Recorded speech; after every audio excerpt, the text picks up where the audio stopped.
കൊല്ലത്ത് കല്ലംതാഴത്ത് ലഹരി പരിശോധനയ്ക്കിടെ എക്സൈസ് ഇൻസ്പെക്ടറെ കാറിടിച്ച് അപായപ്പെടുത്താൻ ശ്രമം. വാഹനവുമായി രക്ഷപ്പെട്ടയാൾ കാർ ഉപേക്ഷിച്ച് കടന്നുകളഞ്ഞു. കാറിൽ നിന്ന് 4 ഗ്രാം MDMA കണ്ടെടുത്തിട്ടുണ്ട്. അരുൺരാജ് വിവരങ്ങളുമായി ചേരുന്നുണ്ട് കൊല്ലത്ത് നിന്ന്. അരുൺരാജ്, എക്സൈസ് ഉദ്യോഗസ്ഥനും രക്ഷയില്ല. എന്താണ് സംഭവിച്ചത്? ഇയാളെ പിടികൂടാൻ കഴിഞ്ഞിട്ടുണ്ടോ അരുൺരാജ്? റിജിത്ത്, ഇന്നലെ ഉച്ചയ്ക്ക് 2:30 സംഭവം. കല്ലുംതാഴം വെച്ച് എക്സൈസിന്റെ വാഹന പരിശോധന നടക്കുകയായിരുന്നു. എക്സൈസിന് ലഭിച്ച രഹസ്യ വിവരത്തിന്റെ അടിസ്ഥാനത്തിൽ ഈ പാരിപ്പള്ളിയിൽ നിന്നൊരു കാറിൽ MDMA അടക്കം കടത്തുന്നതെന്നാണ് വിവരം ലഭിച്ചത്. ഇതിന്റെ അടിസ്ഥാനത്തിലാണ് ഈ കല്ലുംതാഴത്ത് വെച്ച് പരിശോധന നടത്തിയത്. ആദ്യഘട്ടത്തിൽ എക്സൈസിന്റെ നാർക്കോട്ടിക് സെൽ CI ഇൻസ്പെക്ടർ ഈ വാഹനം തടഞ്ഞു നിർത്തി. വാഹനം നിർത്തിയ ശേഷം അവിടേക്ക് പരിശോധിക്കാൻ എത്തിയപ്പോഴാണ് ഈ വാഹനം അമിത വേഗതയിൽ മുന്നോട്ടെടുത്തത്. ഈ എക്സൈസിന്റെ ഇൻസ്പെക്ടർ ദിലീപ് മറ്റൊരു വശത്തേക്ക് ചാടി മാറിയതിനാൽ വലിയ അപകടം തന്നെയാണ് പിന്നീട് ഒഴിവാവുകയും ചെയ്തത്.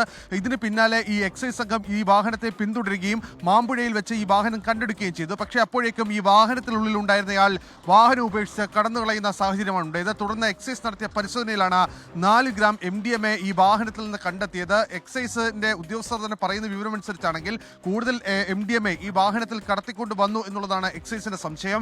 എക്സൈസിനെ കണ്ടുകൊണ്ട് ഈ ഓടി രക്ഷപ്പെട്ടയാൾ ഇതുമായി കടന്നു കളയുകയും ഈ വാഹനത്തിനുള്ളിൽ ഉണ്ടായിരുന്ന 4 ഗ്രാം മാത്രമാണ് എക്സൈസിനെ കണ്ടെത്താൻ കഴിയുകയും ചെയ്തത്. എന്തായാലും ഈ സംഭവത്തിൽ RC ഓണർക്കെതിരെ വധശ്രമത്തിനടക്കം ഇപ്പോൾ പോലീസ് കേസ് രജിസ്റ്റർ ചെയ്തിട്ടുണ്ട്. അരുൺരാജ് കൊല്ലത്ത് നിന്ന് വിവരങ്ങൾ നൽകുകയായിരുന്നു.